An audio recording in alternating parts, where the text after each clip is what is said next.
Okay, I might kick off. It is 1 minute past midday and conscious of everyone's diligence on coming in on time. For those that have yet to meet me, my name is Siobhan O'Sullivan. I'm a consultant working with the Future Skills organisation, particularly on the upskilling of the education sector in AI. And as part of our program of work, we're running an AI in practice on a particular area of focus. And today's Lunch and Learn is on leadership. We've also covered in previous months marketing, finance, people and technology as well, people and culture, I should say.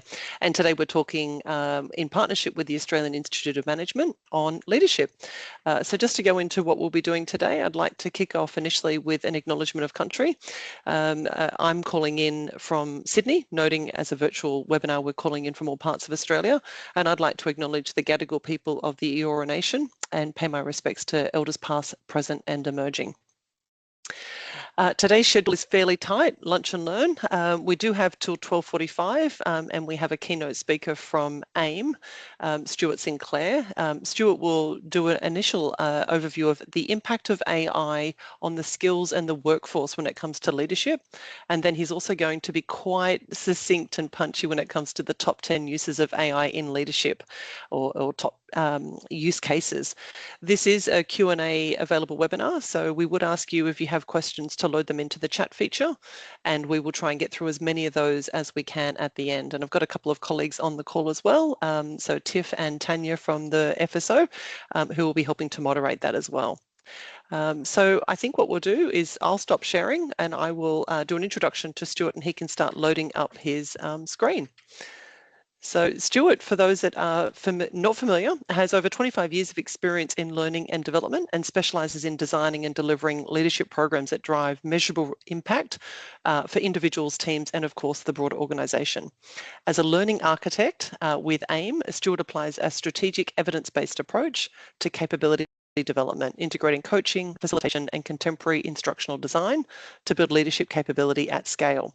His career spans senior roles across government, higher ed and consulting, and from leadership coaching and facilitation at La Trobe University to learning strategy for the Victorian Department of Health. He's also spent more than a decade at the ATO, where he led their national leadership coaching and mentoring strategy and delivery.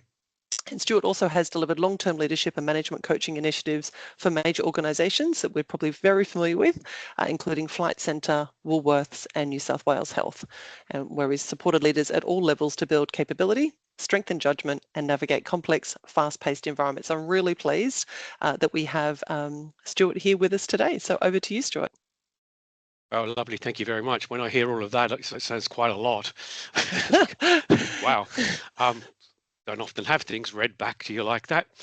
Very good. Thank you so much. It's great to be here today. This is a topic that's very dear to my heart and close to what is really happening at the moment in the world. I spend most of my days talking with leaders and discussing the leadership challenges that exist within the contemporary environment, and this is the hottest topic, if you like, as far as AIM is concerned, and our daily AIM short courses and the digital short courses that we run for the public as well as organizations. This is what I would probably describe as the Dua Lipa of topics, is that it's come right in really quickly and gone to the top. I think this is AI makes up around about, I think, number 3 in the top 10 charts of courses. So it's really out there and happening. So yes, the Australian Institute of Management, most of you have probably heard of who we are. We've been around for about 80 years, which is quite extraordinary, really. And we have campuses all around Australia. And today it's probably fair to say we train around about 40,000 people a year.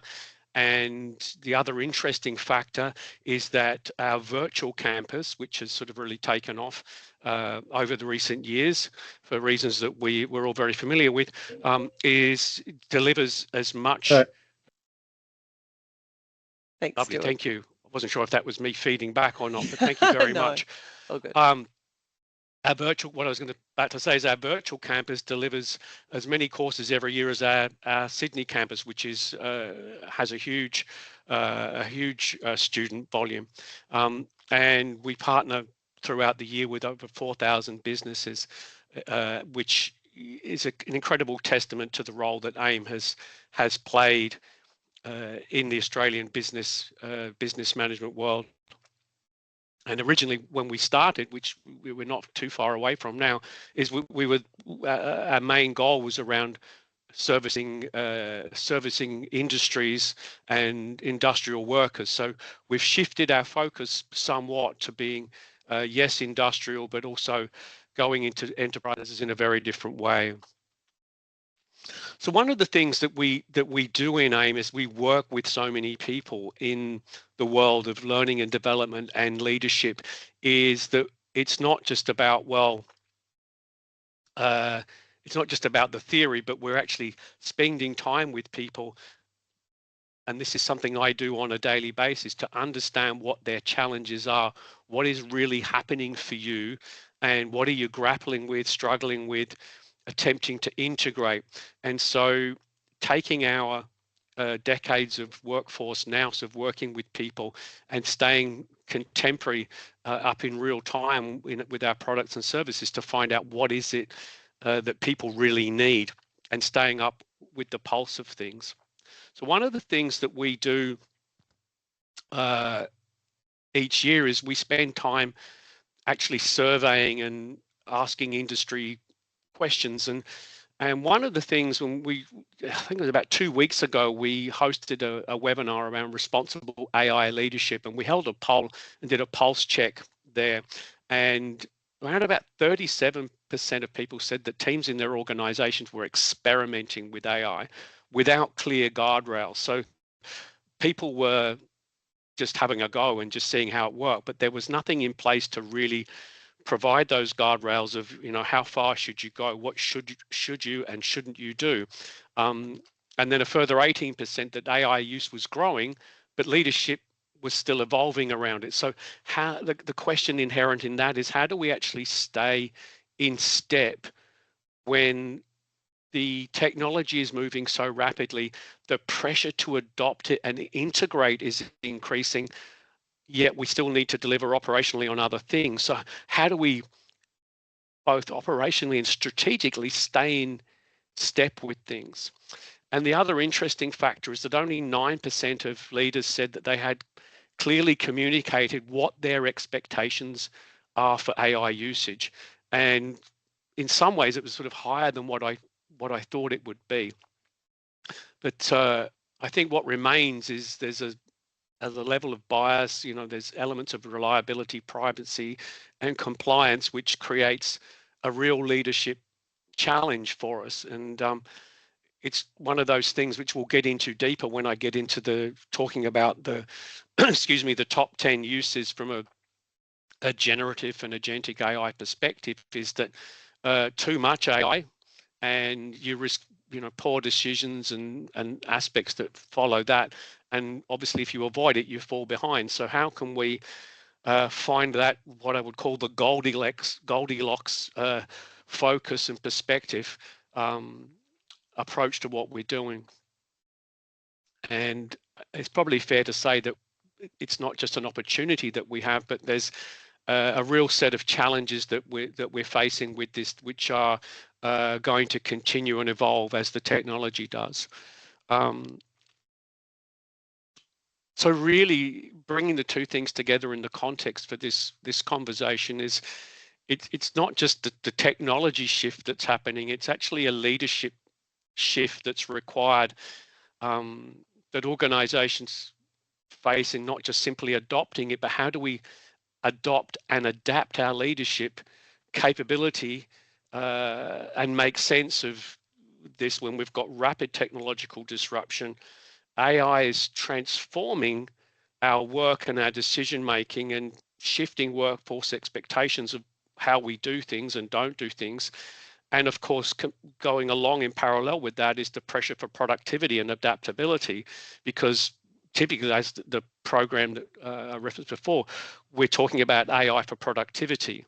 So how do we integrate this and the expectations we have around productivity? So roles are changing quite fast, it's fair to say. One of the things that we do in AIM and our sister organisation, IECL, the Institute of Executive Coaching and Leadership, is that we run CPO roundtables, and we recently held an event in Melbourne, and this was AI and leadership was one of the topics. And one of the interesting things that came out of the conversation at the lunch was that people started talking about, well, we're creating job descriptions for people, but we're actually writing two job descriptions, one for the AI and one for the actual person that we're hiring. So then what does that mean for a leader? Well, it actually means I'm sort of managing this invisible individual. I'm hiring an invisible individual, and the two of them are working together. So it's kind of a fascinating topic, and it's really in line with the World Economic Forum, which is in part of we reference in our AIM white paper that we put together every year, is that the World Economic Forum predicts that 35% of workers' core skills will face disruption in the next year, and probably the years coming. So with a demand for both analytical thinking and resilience and flexibility, obviously with all of this happening, and leadership. So the two things that are emerging is that having strong technical skills alone, they're not going to be enough. It's about the ability to navigate the ambiguity that comes along with this, and then still lead with empathy and drive meaningful change while becoming increasingly integrating into the business the technological changes. So it can't just be the technological change. We've got to stay in step with the human side of things as well, which means the communication, coaching, and people-centered thinking are going to be more critical than ever, because they've got to be aligned. Because how do we help people navigate those things personally, so that as individuals and capability across entire teams don't get left behind? So yes, the landscape is really changing. So getting into, as referenced earlier, the top 10 uses of AI for leaders is, what I did is I've broken this up into two different types. So the two different types of both generative AI and agentic AI, to endeavor to make easier sense out of things and make greater clarity, because it's probably fair to say that generative AI has been leading the charge, and can easily help when it comes to everyday work and team management. So typical things that people begin with generative AI is drafting communications. How does it help me to draft emails, reports, or strategy documents, etc.? Some of the challenges that I've seen with this, you've probably seen this. You're welcome to sort of pop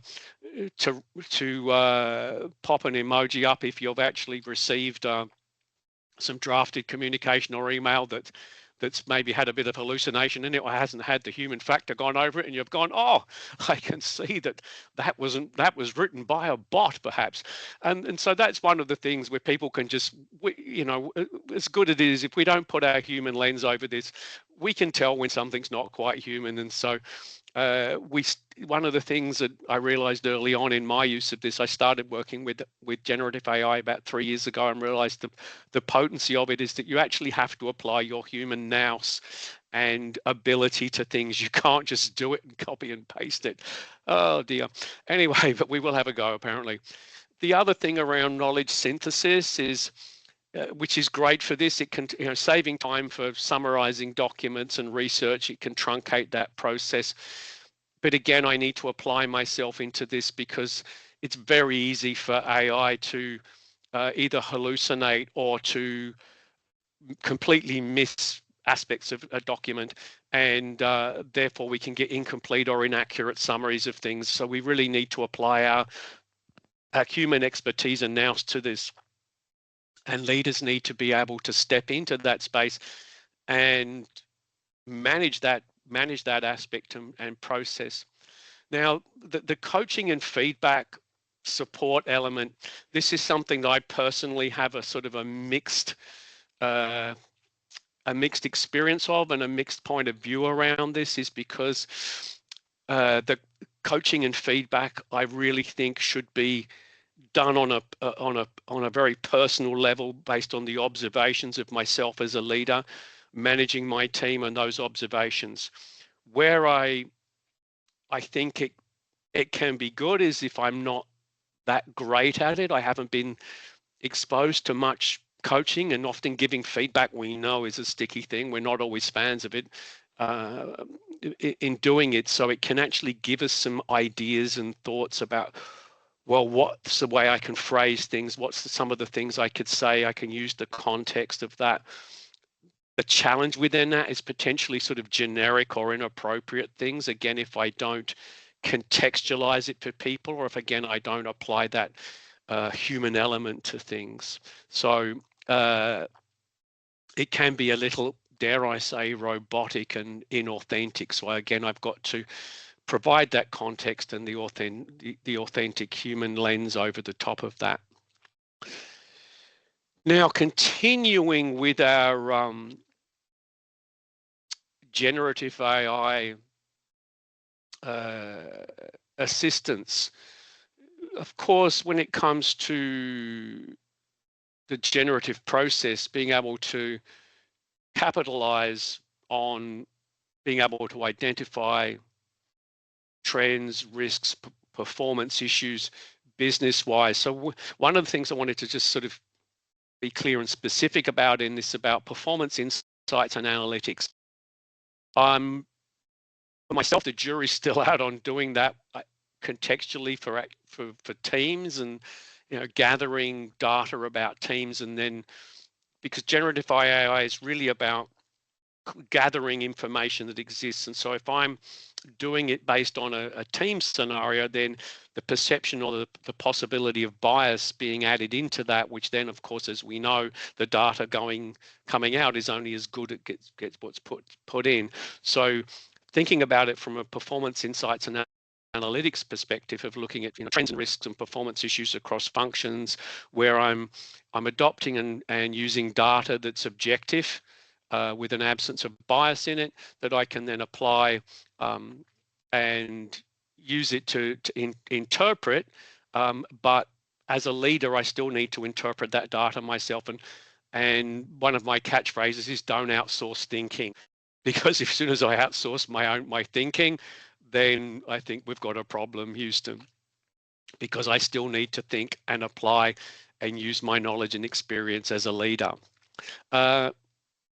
Decision support, so using AI as an advisor. So yes, analyzing data and generating options, that's a good idea. But again, one of the concerns I always have is about the over-reliance on it. And yeah, the over-reliance on it, and then what that leads to is potentially a poor judgment, because I haven't used my own judgment. So I, as a leader, need to just interrogate that and not accept it blindly, because I think the consequences of that can be quite extreme. I know there was a case in the media recently where somebody had used a legal agent, and they hadn't really checked before they went to court, and you could see what the consequences of that would be, because then they've outsourced that decision making to the bot, and then when it gets in front of the judge, it's like, well, this actually isn't legal terminology. So yeah, again, a challenge. Risk identification, surfacing issues and anomalies. I think it can be, again, a thinking partner, but it also speaks to what I was referencing to in the last point, where there sort of can become an unclear accountability when who actually owns the decision if AI was involved and AI made it.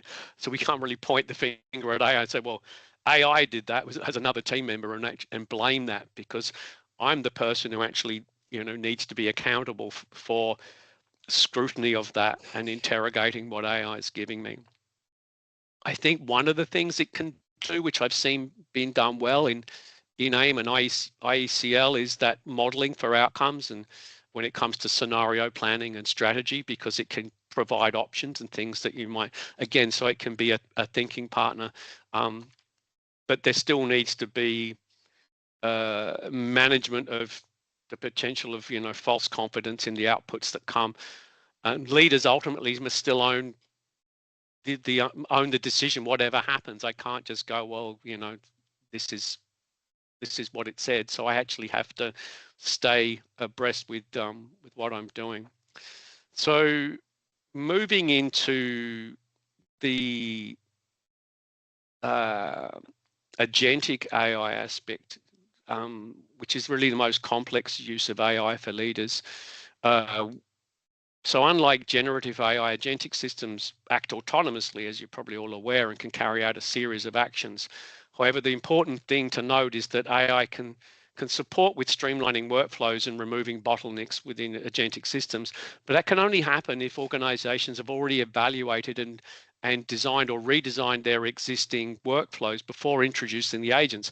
Otherwise, it's only going to add to the complexity, or it's just not going to work. So the important aspect of these to consider, especially when it comes to change and transformation, is the data structure in existing systems. The question to ask really is, do they support the change and transformation that are desired by the organization? So yes, we can use them for automating routine work.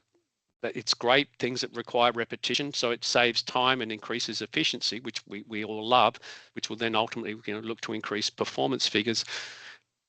Probably some of the risks in that are around de-skilling and, you know, reduce critical thinking, and probably the catchphrase around that was that I would say AI should augment and not replace judgment of human beings. That we should still be involved, which is really the theme throughout. Managing team workflows is probably one of those things around planning and prioritization. I would say challenges across organization and functions would be inconsistent usage of it across teams, which could then, you know, potentially lead to fragmentation if it's not standardized across teams. And lastly, supporting change and transformation or thought leadership. So helping teams adopt new ways of working. One of the things within this, which I've seen, is cultural resistance and anxiety. So we always know that we're going to have early adopters and pioneers, and then we're going to have people in the middle who are like, oh yeah, you know, what do you want me to do now? Happy to get on with it. But then there's people who are going to be potentially resistant to it, or ethically or values-based or morally even against it. So how do we actually engage those people in it and create psychological safety and openness about AI usage? So there are quite a few things that underpin how do we get consistency.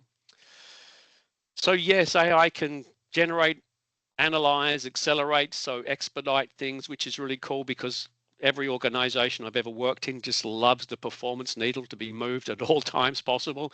But really summarizing this, leaders must decide, interpret, and own the outcomes, which leads into this, which brings a lot of the elements of this together, which is accountability without capability. So we want leaders to be accountable for AI, but if we don't actually have the right governance and the capability to manage it and lead it, then it's going to be challenging. So we also need to have decision-making frameworks about how do we actually work with this. And the potential has come out thematically in those sort of top 10 things is the erosion of judgment, where I just go, oh, look, I don't have time, and I just leave it to whatever AI has come up with. And so I'm not actually applying my own judgment. I'm using the judgment of AI, which may or may not be accurate. And then, of course, the loss of trust that can happen because we've got this shadow AI usage, and it's not.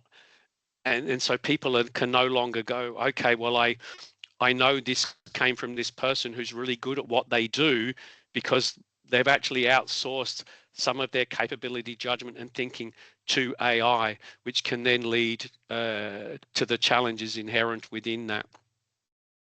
So we need to start to think about, well, where is AI encouraged and where is it not? Where is it allowed with a review?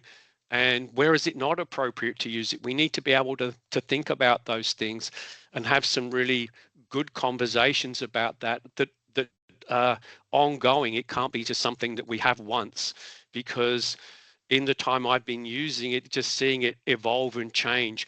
And in my last couple of keynote conversations at the HR and L&D BIAPS, when I've been asking people, surveying the audiences, there are some people who have barely begun their journey into AI. There's just people who are still just tinkering around the edges with it, and they don't really have a concerted thought map around it and strategy approach to it. And then others are more advanced. So it's one of those things that's going to be there and need to be on the agenda for leadership for some time. Some actions that have come out of our white paper and some of the conversations within the BIAPS and the conferences I've been to is the things that are underpinning the leadership and AI is and familiar. That if you've been in L&D and HR for a long time as a leader, they're things that are will be quite familiar to you, which is creating that, fostering that learning culture. If any of you remember Peter Senge and the fifth discipline, who originally termed it a learning organization. So embedding learning and training into the organization's DNA, the identity of clearly connecting learning opportunities at the front line with the overall strategic goals. And then making learning accessible and flexible. So how do we build that into the workflows? How do we build that into not being a separate part of work, where we go to work and then we go to training as an adjunct activity or a separate activity? How do we actually integrate it into part of what we do? And again, alongside that, the recognition of people for what they do. So things like digital credentials, coming along to these type of events where they're short and sharp, but they support you in going back and in providing food for thought in your conversations with other aspects and stakeholders in your organization. And the other thing that this is one of my soapbox elements, which is measuring effective impact of the education and the learning that you do invest in. So not just return on investment of, no, did we get good bang for our buck, but did we get return on expectations, particularly from a senior leadership perspective? Because senior leaders love to know, well, did we get what we expected? Yes, we got value for money, we saw some change, but what are the stories we can tell about the ROE aspect of things? So the aim is to create learning that actually sticks and changes and exponentially evolves the organization. So that was a gallop at a pace, but I trust it was good. There was a lot in there, but we've hit just before the bottom of the hour, which is great. So You've done very well, Stuart. I did a couple of things as well. We've got one question there already, but the pressure to adopt AI and that balances leaders across organizations, particularly I think you shared 9% have clearly communicated expectations. Yes. I love the idea of the two job descriptions, one for the person, one for the AI, navigating ambiguity with empathy. And what most resonated with a number of stakeholders was don't outsource thinking. So thank you very much for that. The first question that's come through is with generative AI, we find that in contract commercial management, this tool can be leveraged effectively. How do we provide adequate guardrails and prompts to enable truth and objectivity of the data presented? Well, one of the things for me when it comes to that is, well, if it was a human being that was actually had that job, what would that person, if you were starting that person off on their job on day one, and then you were training and educating them over a period of weeks, what were the things in there that you would give to that person that they would have to be responsible to and for? So in the same way, I need to then be able to look at what I'm being given and what's the expectation of the output. Because yes, it can be used really effectively, but again, it has to have the human knowledge and experience and expertise. So if I apply that to myself as an organizational learning and development person who designs strategic learning initiatives, yes, it can expedite my learning design and all of those things, but it's really incumbent upon me to apply all my years of L&D expertise and experience to this, to know it. I can't, I still have to be wholly and solely responsible and accountable for that expertise. I can't just do it if I don't know what I'm doing. That's really the thing. I actually have to have whatever the standards are, whatever the rules, whatever the regulations, the legislation, or whatever those things are that support and inform what we do. So from an L&D perspective, it's about applying theories around behaviorism or constructivism or whatever those things are into the mix. And so generative AI is only as good as what I put into it, as I said earlier. So what is it referencing? And yes, generative AI will, if I keep using the same bot, it will learn what I like. It will learn learning design principles. What are those things? And it will become better at that. But that still doesn't mean that I can just go, oh, hands off. I can't do that. Very good. A couple of other questions, Stuart. As AI agents and co-pilots become more common, how should companies manage the risk of sharing sensitive project or client data with these tools? I suppose particularly client data not going into these tools would probably be the ask. From a leadership perspective, Yeah. what governance, security and AI usage policies should managers be discussing with company leadership? Well, yes, that's what needs to be discussed. That needs to be discussed. And most organizations are, well, many of them I work with, they're already starting to address this because it's about actually having ones that are closed and actually paid for by the organization, so that you're not having people at work who are using their personal bots which are not in a closed ecosystem. So one of the other things, the early part of your question is that's quite amusing for me at the moment. So people who, a friend and colleague of mine who's quite sort of anti-AI, and I pointed out recently that they were already using it in their iPhone, because what's been happening within most operating systems, that we've already been funneled into AI. We've already been funneled into it as in personally. So if you're searching on Google or it's already starting to funnel you into that and say, ask me anything. So it's already happening, and it's being pushed to us now. So it's hard to avoid. No, But very good. The idea without a curtained off, AI for the business, where smaller organisations tend not to have paid for a sort of a business specific option. What are your thoughts on, or counsel to leaders in those organisations, particularly around anonymising data or stripping back PII, personally identifiable information? Any counsel to the attendees on that piece? I think it's a I think it's a challenge because, again, what does it come back to? It comes back to the competency of the person that's putting it in. So we can say, look, change the names to protect the innocent, but if I don't, what's the consequence of that happening? Which, we know the consequence of sharing data or emails and that type of thing, when all of a sudden it goes from being in a very public domain. I think it's potentially fraught with danger because of the potential for human error. And I think it becomes unavoidable that I have to actually pay and invest. And to not pay and invest, because we've had to resolve to pay and invest with many other things in order to protect and create privacy. So this is just another thing that is an adjunct to that I think if you don't invest and put those guardrails in it and the privacy and protection, then I think you open yourself up to challenges purely from the human error perspective. Yeah, absolutely. If not more. Another question from Felicity. What's your view on chief people officers being responsible for AI in organizations, the pros and cons of combining it within the HR org? Well, I think so. Thinking about AIM and IECO and other organizations I've worked with, I think it's about working in concert, because one of the things that happens in AIM is that our CPO works very closely with our chief tech officer, because that they are happening simultaneously. It's not something.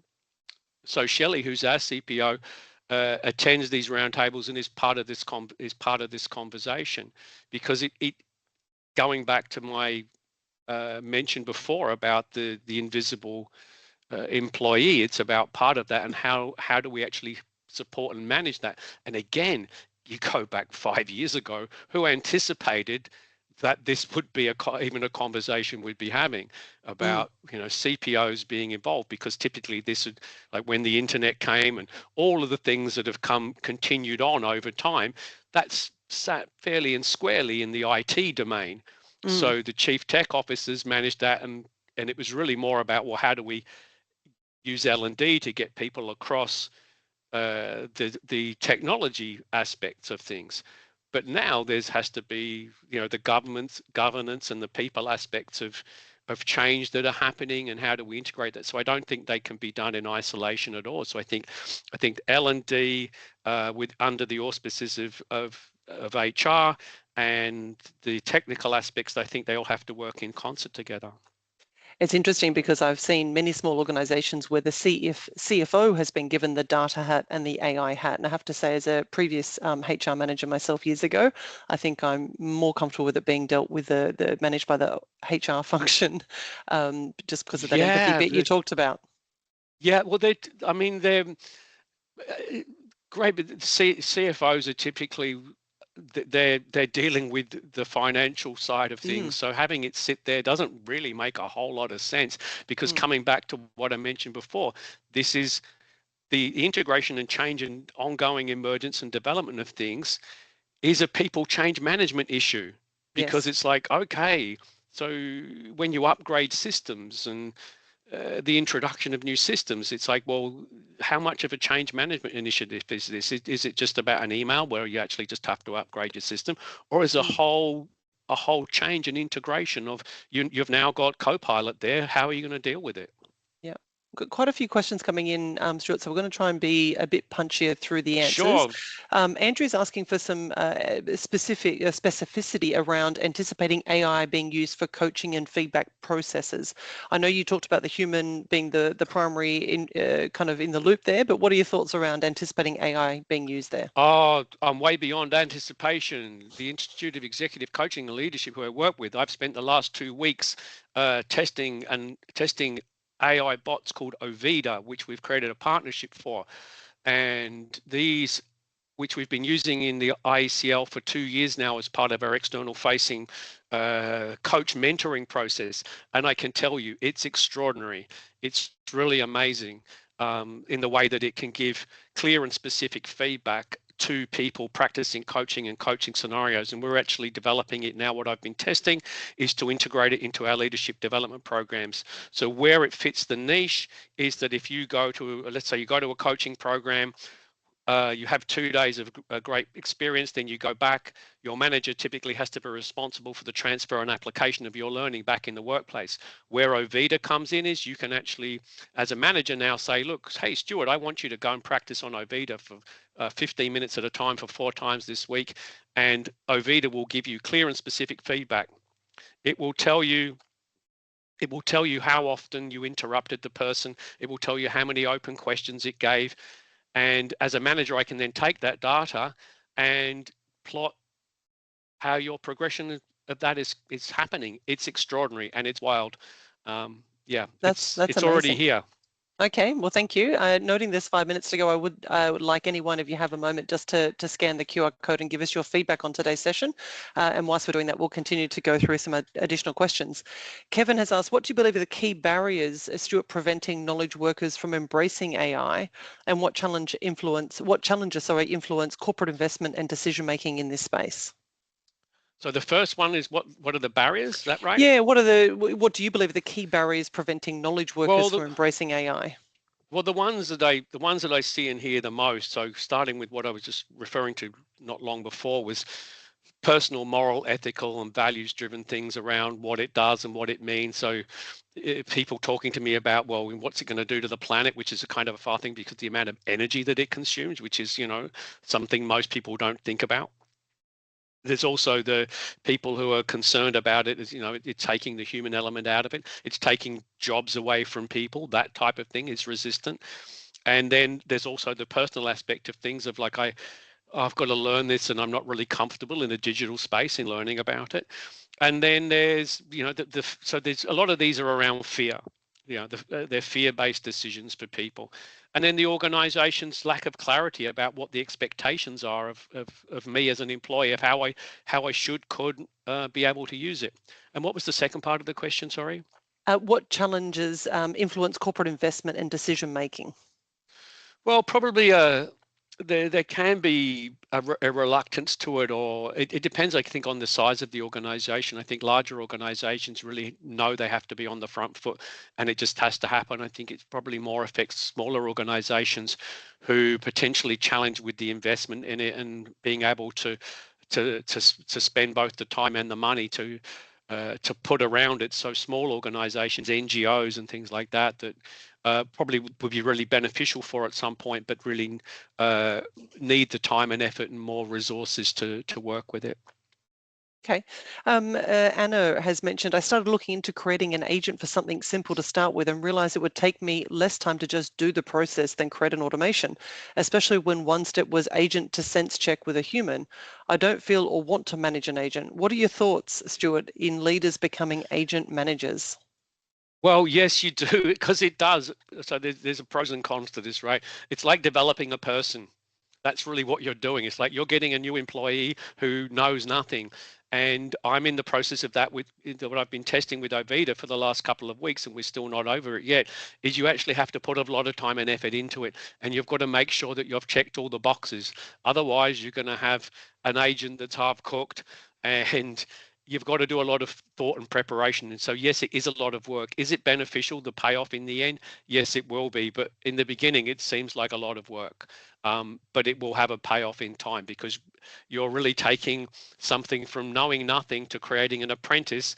So if you take that apprentice analogy of, and it won't take 4 years, obviously, but it takes 4 years to somebody to go from being the apprentice to being an expert or somebody who can actually do the job. So we've got to think about it like that.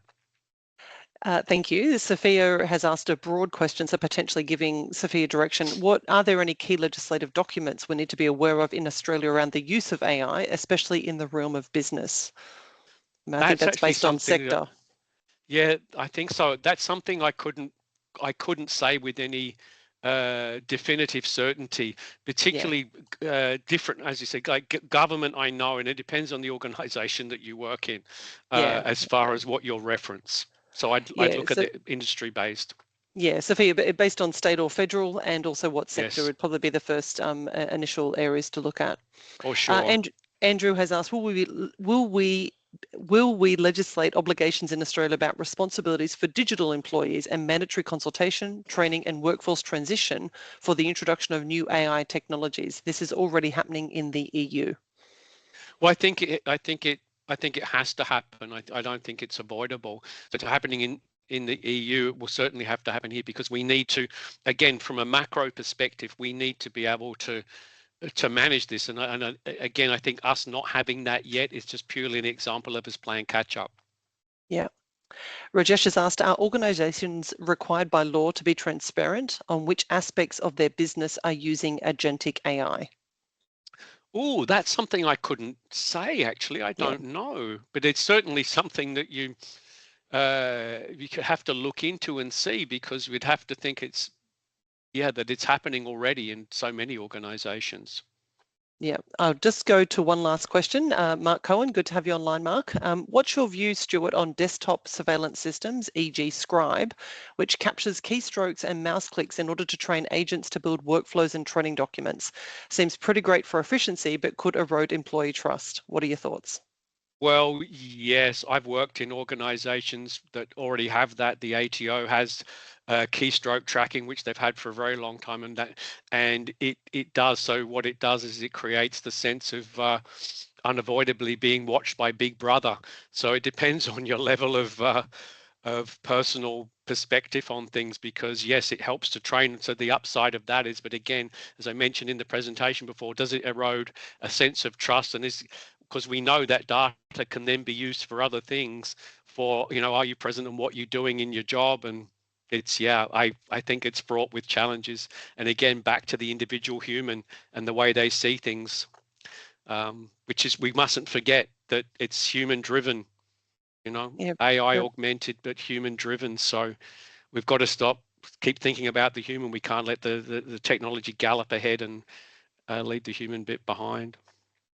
Well, I do want to thank Stuart. That's 12:46, 1 minute over, and you've been amazing racing through your slides, but also rapid fire Q&A. If everyone could do a thumbs up or a clap for Stuart, that would be greatly appreciated. Thank you for everyone joining online, and thank you for anyone that's net new to the Skills Accelerator Lunch and Learns AI in Practice.